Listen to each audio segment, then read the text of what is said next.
সুপ্রিয় দর্শক, স্বাগত জানাচ্ছি গেম অনে। সাথে আছি পিঙ্কি সানোয়ার। প্রতি শুক্রবার গেম অনে রাত 8টায় কিন্তু আপনাদের সঙ্গে আমরা থাকি, কথা বলি নানা বিষয় নিয়ে। আজকে কথা বলবো টেস্ট ক্রিকেটে পরিণত বাংলাদেশ। আমার সঙ্গে কিন্তু আছেন সাবেক জাতীয় ক্রিকেটার ইশতিয়াক আহমেদ। হ্যাঁ, welcome to our show. Thank you. ঠিক যেমনটি বলছিলাম, টেস্ট ক্রিকেটে পরিণত বাংলাদেশ, এ কথা আমি বলিনি, এই কথা কিন্তু বলেছেন নাজমুল হোসেন শান্ত। টেস্টে আসলে পাকিস্তানকে হোয়াইট ওয়াশ করার পর তিনি এই কথা বলেছেন। আপনার কাছ থেকে একটু জানতে চাইবো, আপনি একমত কিনা? ভালো খেলছে তারা। পরিণত বলতে দুইটা সিরিজ জিতেছে পাকিস্তানের সাথে, মধ্যখানে মানে ওয়েস্ট ইন্ডিজকে সিরিজ জিতেছে কি বাংলাদেশের সাথে ওয়েস্ট ইন্ডিজ হলো, রাইট? হ্যাঁ, তো সেই ক্ষেত্রে দুইটা সিরিজ তারা জিতেছে, তিনটা সিরিজ জিতেছে। এটাকে কন্টিনিউ করতে হবে, এই যে জেতার যে ধারাটা, এটাকে যদি আরো আমরা 2-3 বছর এরকম 3-4টা যদি সিরিজ জিতি পরপর, জেতার স্বাদ পেলাম। টেস্ট ক্রিকেটে 5 দিন খেলে টেস্ট ক্রিকেটে যে মেজাজটা যে উঠানামা করে, সেটাকে অ্যাডজাস্ট করে আর মোটামুটিভাবে শক্তিশালী প্রতিপক্ষ দল। It's not Ireland or Zimbabwe that you're playing against. You're playing against Pakistan and West Indies. সুতরাং কোয়ালিটি সাইডসকে হারিয়ে আমরা আজকে এই পর্যায়ে এসছি। বাট আমি বলবো না যে খুব বেশি পরিবর্তন হচ্ছে, কিছু নতুন কিছু আমরা পাচ্ছি। কমপ্লিটলি যে পরিণত দল হয়ে গেছে সেটা আমি এখন এই মুহূর্তে বলতে রাজি না। আমি মনে করি যে পুরোপুরি এগ্রি করছেন না, বাট হ্যাঁ, বাংলাদেশ এখন ভালো করছে, কিন্তু ইমপ্রুভিং ট্রেন্ড আছে। রাইট। নাজমুল হোসেন শান্ত আসলে এই কথাটা কেন বলেছেন একটু দেখে আসতে চাই।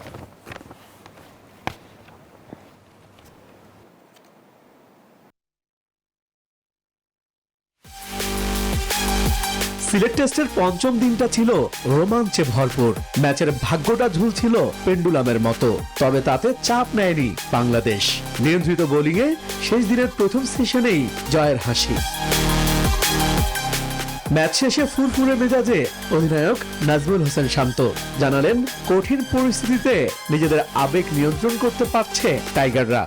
আগের টেস্ট ম্যাচগুলোর থেকে আস্তে আস্তে এখন ওই ইমোশনটাকে কন্ট্রোল করা, প্যানিক না করা, এই জিনিসটা একটু বেটার হয়েছে আমি বলবো। বাট এই জায়গাটাতে আর একটু ইমপ্রুভমেন্টের দরকার আছে। বড় দলগুলো হয়তো আরো কাম থাকে, বাট এই জায়গাটাতে ইমপ্রুভ হয়েছে। সো এই জায়গা থেকে আমি খুশি ক্যাপ্টেন হিসেবে।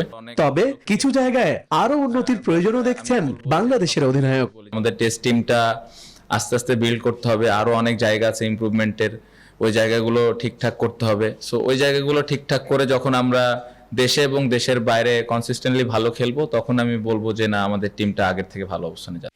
অন্যদিকে ধবল ধোলাই হয়ে হতাশ পাকিস্তান অধিনায়ক শান মাসুদ দিলেন ছোট ছোট ভুলের দোহাই। But again in test cricket, test ক্রিকেটে আপনি যে কোনো ভুলের জন্যই শাস্তি পাবেন। এই ফরম্যাট খুবই কঠিন এবং এখানে 5 দিন ধরে ধারাবাহিকভাবে ভালো খেলতে হয়। and I thought ঘরের মাঠে দাপুটে সিরিজ জয়ে টেস্ট র্যাঙ্কিং এ প্রথমবার সাথে বাংলাদেশ। টেস্ট চ্যাম্পিয়নশিপেও উন্নতি, ভারতকে পেছনে ফেলে পঞ্চম স্থানে উঠল টাইগাররা। ইশতিয়াক দীপু, নিউজ 24। আসলে নাজমুল হোসেন শান্ত এই কথাটা বলেছেন কারণ তার কাছে মনে হচ্ছে যে বাংলাদেশ এখন আবেগ নিয়ন্ত্রণ করতে পারে। টেস্ট মেজাজ নিয়ে আমরা যে বলতাম যে আসলে টেস্ট মেজাজটা কোথাও বাংলাদেশের ল্যাকিংস ছিল, তারা বুঝতো না বা মেজাজ হারিয়ে ফেলতো, ভুলভাল আসলে শর্ট খেলে তারা উইকেট দিয়ে আসতো, সেই জায়গাটা থেকে আসলে পরিণত হয়েছে বাংলাদেশ। আমি বলবো যে পরিবর্তন এসছে। ইয়েস, আমরা যেরকম আগে দেখতাম প্রেসারে পড়ে বাংলাদেশ প্রেসার থেকে বেরোতে হিমশিম খেত, কিন্তু প্রেসারে থেকে বেরোতে পারতো না। প্রতিপক্ষ দলকে প্রেসারে ফেলে সে প্রেসারটাও বজায় রাখতে পারতো না। এখন সেটা আমরা মনে হয় যে এইসব জায়গায় কিছু আমরা পরিবর্তন, আমূল পরিবর্তন আমরা দেখছি। এবং সবচেয়ে বড় যেটা আমার চোখে পড়েছে, দ্য ক্যাপ্টেন হিমসেলফ। আমি সব সময় বিলিভ করি যে যেই ক্যাপ্টেন হোক না কেন তাকে পারফর্ম করতে হবে, whether he is a bowling all-rounder, bowler captain or batter লিডারকে আসলে সামনে থেকে ওভাবেই লিড দিতে হবে যাতে অ্যাবসলিউটলি টিমের হালটা তিনি ধরতে পারেন। সেটাই সে করেছে, নিজে পারফর্ম করেছে, প্রতিকূল অবস্থা থেকে বের করে নিয়ে এসেছে দলকে।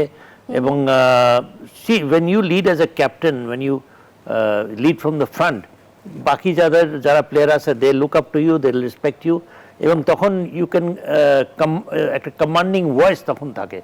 এবং কমেন্টেটর বলেছে যে তার ক্যাপ্টেন্সি খুব চোখে পড়েছে।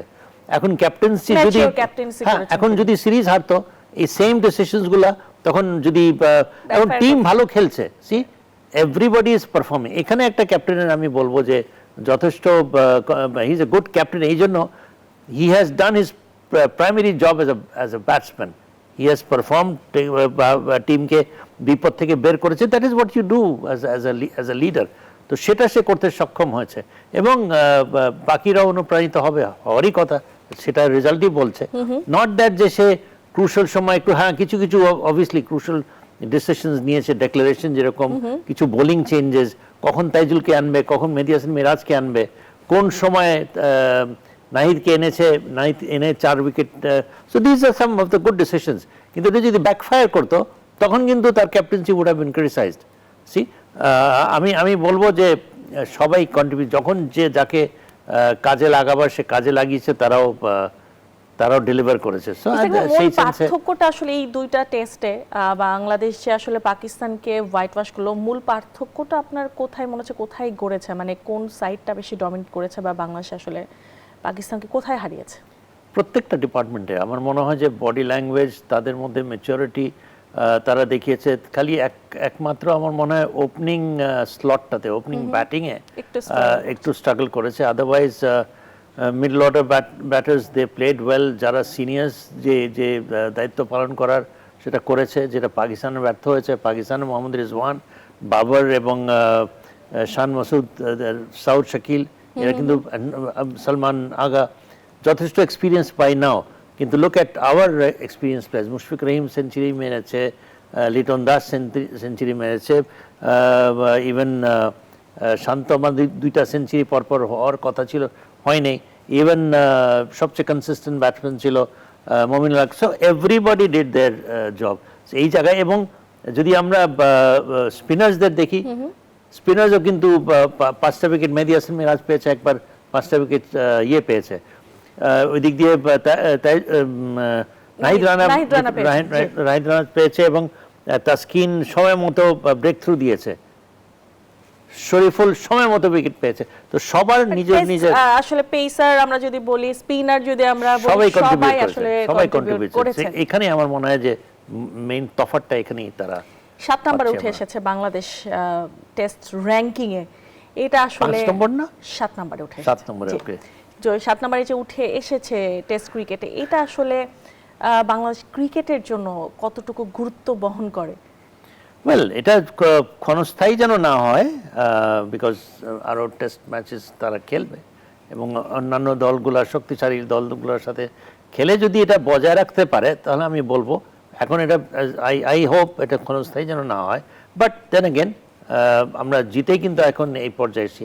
আমার র্যাঙ্কিংয়ে আমরা মনে হয় 5th, আমরা ইন্ডিয়া এবং ইংল্যান্ডের উপরে, টেস্ট র্যাঙ্কিং এর উপরেই আমি কথা বলছি। Anyways, so this is an improvement. আমি মনে করি যে consistent home and away test জেতা, এটা খুব কম দেশ কিন্তু পারে। তবে যেটা বলতে যাচ্ছিলাম যে আসলে আমরা হোমে আমরা কিন্তু সবসময় ভালো খেলি, এখন আসলে বাইরে গিয়ে যখন আমরা প্রতিপক্ষের দেশে গিয়ে বা অন্য জায়গায় গিয়ে আমরা যখন স্পোর্টিং উইকেটে আর একটু ট্রু উইকেটে খেলি, তখন কিন্তু আসলে স্ট্রাগলটা বেশি চোখে পড়ে। সো এই ক্ষেত্রে আপনার আসলে অবজারভেশনটা কি? না, আমার মনে হয় রিসেন্ট সময় বাংলাদেশ কিন্তু কিছু হোম সিরিজ হেরেছে। একটা সময় ছিল যে আমরা জিততাম বেশি। আমার মনে হয় আফগানিস্তানের সাথে হেরেছি, শ্রীলঙ্কার সাথেও হেরেছি। I think these are the 2 series I think we have lost in Bangladesh. But আমরা পাকিস্তানের বিরুদ্ধে আমরা টেস্ট সিরিজ জিতেছি, ওয়েস্ট ইন্ডিজে গিয়ে ওয়েস্ট ইন্ডিজ টেস্ট ম্যাচ হারিয়েছি, শ্রীলঙ্কাতেও আমরা শ্রীলঙ্কাকে হারিয়েছি। সো ওভারসিজে খেলে ভালো খেলার কারণ আছে, কারণ এই যে because there we are playing on true wickets, সেখানে ব্যাটসম্যানদের আসল কোয়ালিটিও তারা ডেমনস্ট্রেট করতে পারে, যে উইচ ইজ নট, আমরা এখানে যে ধরনের উইকেট খেলি, নট দ্যাট যে ডোমেস্টিক ক্রিকেট এই ধরনের উইকেটে সবসময়। এখন নতুন যেটা আমরা পরিবর্তন পাচ্ছি, কোয়ালিটি অফ উইকেটস ভালো হয়েছে। আমার মনে হয় যে এখানে আর we are also playing to our strength. What is our strength? Fast bowling. আমরা যে উইকেটটা বানাচ্ছি সেটা মোটামুটিভাবে ফাস্ট বোলার ফ্রেন্ডলি উইকেটস, যেখানে we are taking advantage. We have some world class quality bowlers in Taskin Ahmed, না বললেই নয়, Naheed Rana is playing good now. Yes, I hope. And একটা আমি বলবো যে sensational fast bowler in world cricket right now. His just started. Taskin কিন্তু অনেক বছর ধরে খেলছে, তাসকিন কিন্তু ইনজুরির কারণে ইনজুরির কারণে অতটা টেস্ট ম্যাচ খেলেনি, কিন্তু তাসকিনের যে মূল্য বাংলাদেশ দলের জন্য সেটা যতই বলা হবে কম বলা হবে। সো সে একটা he is a force to recon with in international cricket.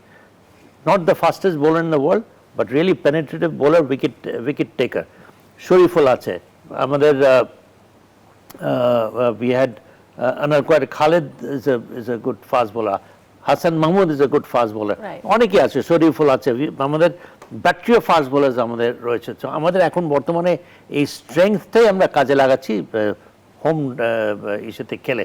So I hope we continue this. Mushfiqur রহিমের কথা কি বলবেন? 3টা সেঞ্চুরি তিনি পেয়েছেন। আসলে মুশফিক টিমের এখন অনেক বড় একটা শক্তির জায়গা কিন্তু তিনি দখল করে রেখেছেন, কিংবা তার উপর আসলে যে ভরসাটা এখন টিম করতে পারে, তাকে এই বয়সে তিনি এত দুর্দান্ত খেলছেন, তার কথা কি বলবেন?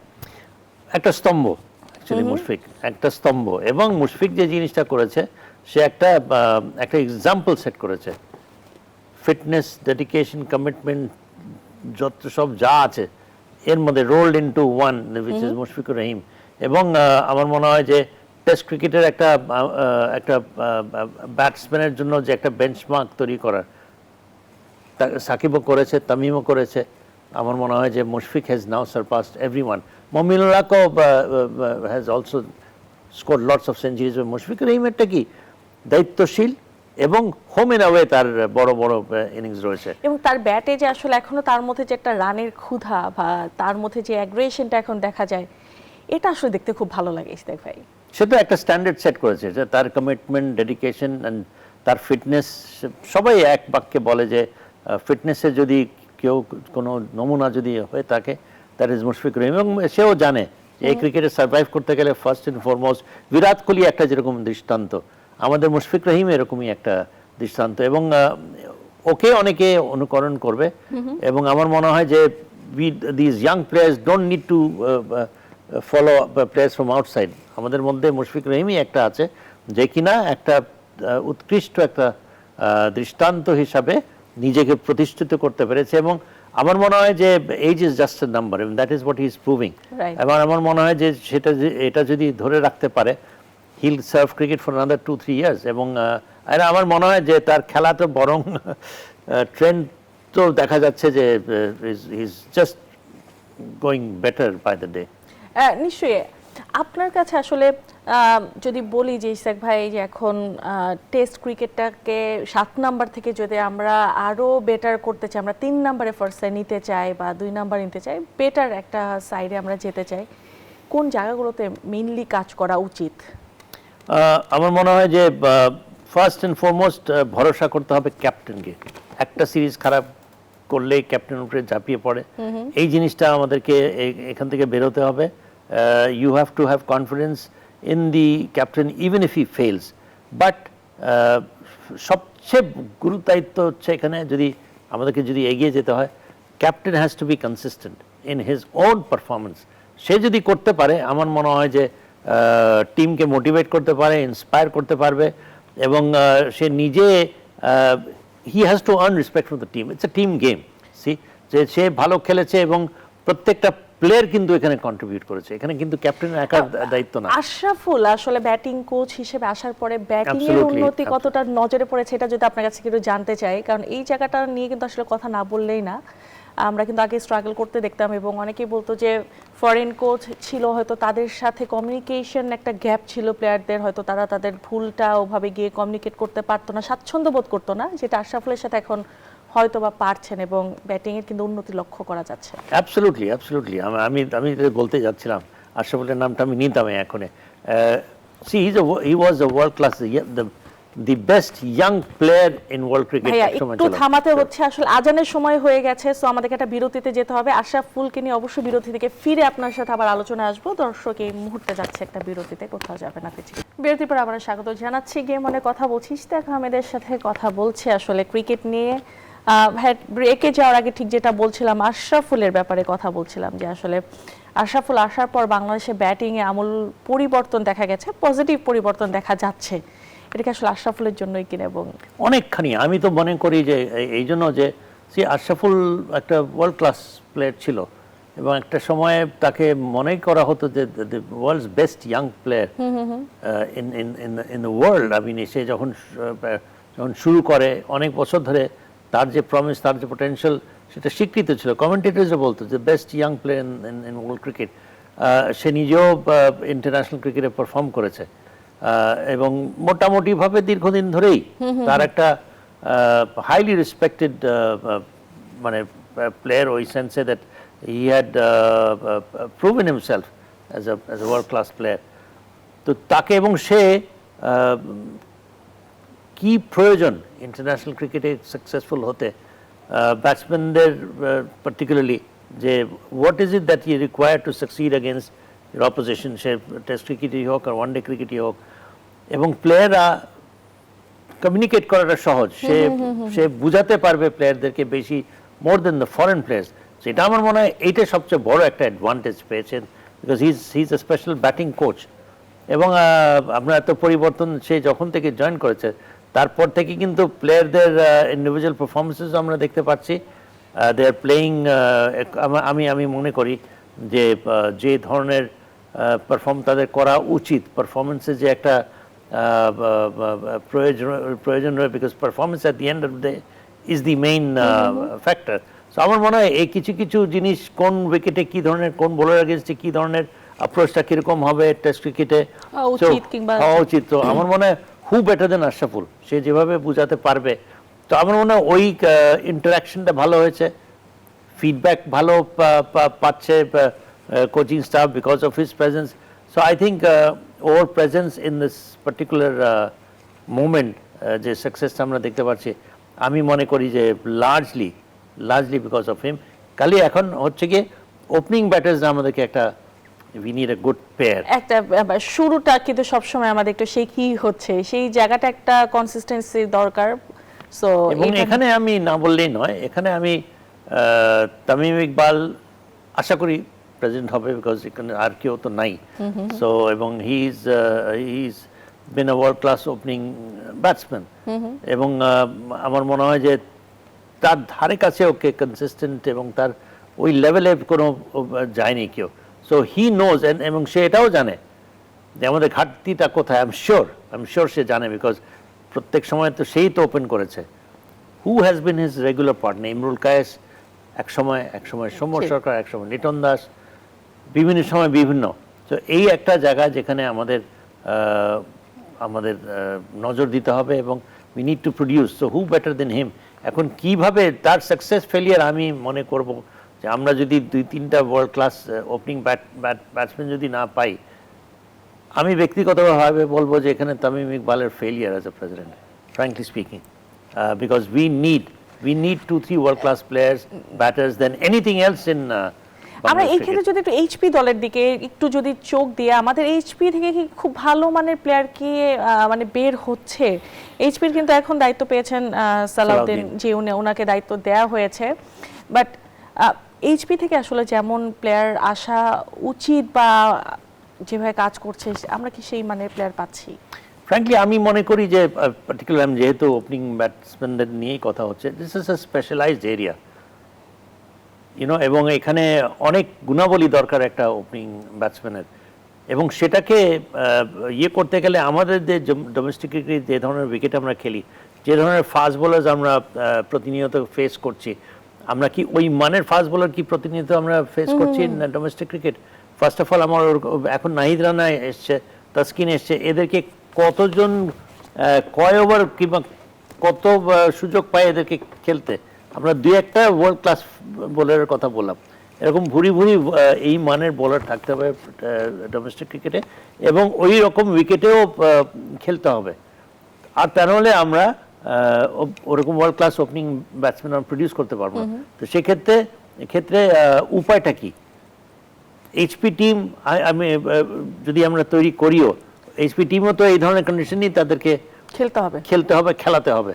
যেহেতু এই ধরনের আমাদের দেশে এখনো নাই, একমাত্র ঢাকা কেন্দ্রিক জাস্ট একটা টনি হেমিংস একটা উইকেট বানিয়েছে, weather how good that will be in the very long term আমাদের দেখতে হবে। বগুড়াতে ভালো উইকেট পেয়েছে, বিভিন্ন জায়গায় যদি ভেনিউসে যদি আমরা ওরকম উইকেট তৈরি করি, মানসম্মত উইকেট তৈরি করি, যেখানে এই মানের বোলিংয়ের এগেনস্টে যদি রেগুলার খেলার সুযোগ পায়, then we can expect. Otherwise যদি আমরা, যেহেতু এটা আমরা এখনো দিতে পারিনি, আমি মনে করি যে বাইরে পাঠানো, আমরা বিভিন্ন দেশের একাডেমিতে আমরা 6টা-7টা ওপেনিং ব্যাটসম্যানকে পাঠিয়ে দিলাম, মানে 6 মাস 8 মাস 1 বছর কেবলমাত্র জাস্ট ট্রেনিং করলো, ওখানেই খেললো, ডোমেস্টিকেট খেলাবার দরকার নেই। আমরা এরকম পাকাপোক্তা করে যদি ওই তা তো সম্ভব। you have to take a long term plan, see, because as I said, আমাদের শুরুতে কিন্তু শুরু করে কে, শুরু তো করে হলো ওপেনিং ব্যাটার্সরা ফেল করে বলে মিডল অর্ডার ব্যাটসম্যানরা প্রেসারে পড়ে যায়। তো সেটার জন্য, and this is a specialized role, an opening batter is any day a lot more specialized than any other department or any other type of player in cricket. যেই জন্য আমি মনে করি যে তাদেরকে স্পেশাল ভাবে, Tamim Iqbal is just a natural talent, gutsy player, তো সেটা কালে ভদ্রে আমরা পাই। তামিম ইকবালকে নিয়ে একটু কথা বলবো যে আসলে সামনেই নির্বাচন আছে, তামিম ইকবালের অ্যাডহক কমিটি কিন্তু বেশ কিছু পজিটিভ প্লেয়ার ফ্রেন্ডলি আসলে ডিসিশনস নিয়েছেন, এবং আমরা সেটা দেখতে পাচ্ছি যে আসলে প্লেয়াররাও খুব পজিটিভ অ্যাটিটিউডে এখন খেলছেন, তারা চেষ্টা করছেন। সামনেই জুনের 7 তারিখে নির্বাচন আছে, এটা নিয়ে একটু কথা বলবো। একটা বিরতি নিয়ে আসি, দর্শক শেষবারের মতো নিচে বিরতি, ফিরছি কিছুক্ষণের মধ্যে। বিরতির পর আবার স্বাগত জানাচ্ছি গেম অনে। ইশতিয়াক আহমেদের সাথে কথা বলছি। ভাইয়া, একদম শেষ পর্যায়ে আছি, খুব বেশি সময় পাবো না, একটু নির্বাচনে কথা বলতে চাই। সামনেই নির্বাচন আছে 7 তারিখে, তামিম ইকবালের অ্যাডহক কমিটির নির্বাচন তাদের আন্ডারে হবে, এবং তামিম ইকবাল কিন্তু বলেছেন যে এই নির্বাচনে তার বোর্ড, অ্যাডহক কমিটি বা তাদের দিক থেকে কোনো ধরনের হস্তক্ষেপ করা হবে না। একটু দেখে আসি তামিম ইকবাল কি বলেছেন, এরপর একটু আলোচনা আসতে চাই। তামিম ইকবালের নেতৃত্বাধীন বিসিবির অ্যাডহক কমিটির প্রতিশ্রুতি অনুযায়ী শুরু হয়েছে নির্বাচনের আনুষ্ঠানিকতা। তাফসিল অনুযায়ী বৃহস্পতিবার মনোনয়নপত্র জমার প্রথম দিনে ক্রিকেট বোর্ডে একে একে হাজির হন বিভিন্ন ক্লাব কর্মকর্তা ও বিসিবি কাউন্সিলররা। নির্বাচনী কার্যক্রম শুরুর পর থেকে বিসিবির পক্ষ থেকে কোনো ধরনের প্রভাব বিস্তার করা হবে না বলে জানিয়ে দিয়েছেন অ্যাডহক কমিটির সভাপতি তামিম ইকবাল। আমি কোনো চিঠি সাইন করছি না, আমি কোনো কাউন্সিলরশিপ রিটার্ন করছি না। আমার কাছে মনে হয় যে প্রথমে 192 কাউন্সিলর হওয়ার কথা ছিল টোটাল, আমার মনে হয় 185 বা 186 কাউন্সিলর্স জমা পড়েছে। এই জিনিসগুলোর পুরোপুরিভাবে সিদ্ধান্ত নেবে ইসি। এটাতে ক্রিকেট বোর্ডের কোনো ডিরেক্টর বা প্রেসিডেন্ট বা সিইও তাদের কোনো ইনভলভমেন্ট থাকবে না। এদিকে আগামী 7 জুন অনুষ্ঠিতব্য বিসিবি নির্বাচনের দায়িত্বে থাকা প্রিজাইডিং অফিসার সংবাদ সম্মেলনে জানান, এখন পর্যন্ত 3টি ক্যাটাগরিতে মোট 39 জন মনোনয়ন ফর্ম সংগ্রহ করেছেন। নির্বাচনটা সুষ্ঠুভাবে পরিচালনার জন্য প্রিজাইডিং অফিসার নির্বাচিত করেছেন। তো আমরা এই কাজটা শেষ করার লক্ষ্যে আমরা জানেন ভোটার তালিকা প্রণয়ন, মনোনয়ন ফর্ম বিক্রয় এবং একই সাথে মনোনয়ন ফর্ম জমা নেওয়া। আগামী 23 মে মনোনয়নপত্র বাছাই ও প্রার্থীদের তালিকা প্রকাশ করা হবে। এরপর 24 মে আপিল গ্রহণ ও শুনানি এবং 25 মে মনোনয়নপত্র প্রত্যাহারের শেষ দিন। এরপর প্রকাশ করা হবে চূড়ান্ত প্রার্থী তালিকা। আবরার আল দাইয়ান, নিউজ 24, ঢাকা। বিসিবির পক্ষ থেকে কোনো হস্তক্ষেপ করা হবে না, তার মানে হস্তক্ষেপের সুযোগ সবসময় থাকে নাকি? এখানে আর হস্তক্ষেপ করার মতো কোনো পরিস্থিতি মনে হয় এখনো ওরকম হয়নি, বিকজ মোরলেস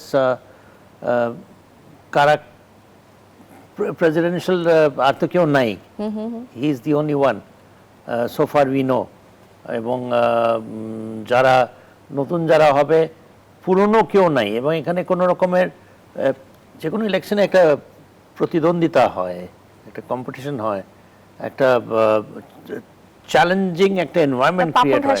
সময় কিন্তু দেখেছি ওয়ান সাইড, মানে ছিল না এরকম সব সময়। আমার মনে হয় এখানে ইলেকশন থেকে যদি সিলেকশন বলি, it would be better, but then again একটা তাদের কাজ হচ্ছে একটা কি বলে, একটা ফেয়ার ইলেকশন। এখন কোনো সময় ইলেকশন 100% ফেয়ার কতখানি হয় আমি আজ পর্যন্ত দেখিনি, but non controversial, otherwise I would say non controversial একটা ইলেকশন হবে, বিকজ উই নো যে কারা কারা এখানে আসছে। খালি একটাই হচ্ছে যে পুরনো কেউ নাই, অভিজ্ঞ খুব একজন আমি এখন নাম শুনিনি। কালকেই আসলে প্রার্থিতা ঘোষণা করা হবে, বোঝা যাবে। আমার আসলে মনে হয় যে কারা আছেন। এখানে এস্টাবলিশড অ্যাডমিনিস্ট্রেটরস আমার মনে হয় প্রয়োজনীয়তা বোধ করছেন? না প্রয়োজনীয়তা বোধ না, কেউ হয়তো বা এখানে আগে থেকে ডিসাইডেড মোরালেস যে কারা কারা আসবে। নতুন নতুন কিছু আমার মনে হয় নাম দেখবো আমরা, যারা এই ইন্টারিম এই বোর্ডে যারা আছে আমার মনে হয় বেশিরভাগই এখান থেকেই আসবে। ইয়াং হয়তো বা ইউথফুল, এনথুসিয়াস্টিক হবে তারা।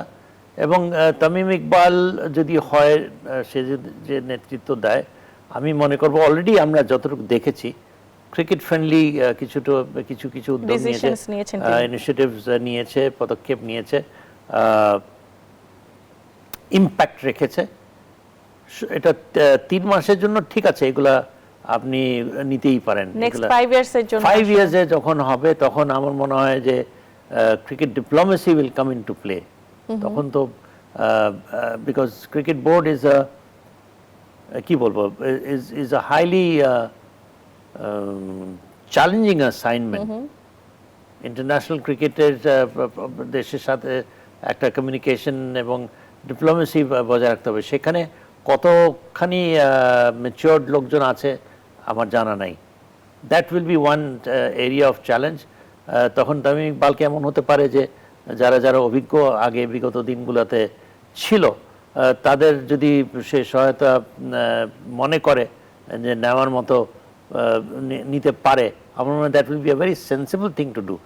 Otherwise he has played cricket the highest level, সে জানে যে what is needed in cricket, ওর থেকে তো বেটার কেউ জানবে না। এবং সে এটাকে ডাইরেক্টলি ইমপ্লিমেন্ট করার মতো অবস্থা আছে। এমন হতো যে সে খেলেছে কিন্তু সে ইমপ্লিমেন্ট করার মতো অবস্থায় নেই। সে প্ল্যান করবে এবং সেটা ইমপ্লিমেন্ট করবে, এক্সিকিউট করার মতো তার অবস্থায় আছে। সো এর থেকে ভালো কি হতে পারে? এখন ইটস এ টিম গেম, একা তো আর সব পারবে না।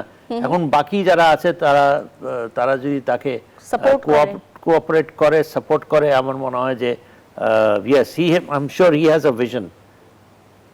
তার একটা ভিশন মিশন যেটা বলি, মিশন স্টেটমেন্ট সে অলরেডি দিয়েছে। সেখানে তাকে যদি সে সহযোগিতাটা করে, আমি তো দেখি ফেল করার তো আমি কোনো কারণ নেই। আরেকটা হচ্ছে, last but not the least, cricket এখন ভালো খেলা হচ্ছে, প্লেয়ার্স আর কন্ট্রিবিউটিং, প্লেয়ার্সদের সাথে ওর নিশ্চয়ই একটা ইন্টারঅ্যাকশন হয়েছে। মাঠের ক্রিকেটটা আসলে ভালো থাকলে আই এম প্রিটি শিওর যে it will be to his advantage if the team continues to play good cricket. নিশ্চয়ই। আইসাক ভাই, আজকে কিন্তু একদম হাতের সময় শেষ, আর দীর্ঘায়িত করতে পারছি না আমাদের আলোচনা। Thank you very much. আপনাকে অনেক ধন্যবাদ আজকে আমাদেরকে সময় দেওয়ার জন্য। দর্শক, আজকে এখানে শেষ করছি কেমন। আগামী শুক্রবার নিশ্চয়ই আবার ফিরে আসবো। সবাই ভালো থাকবেন, সুস্থ থাকবেন।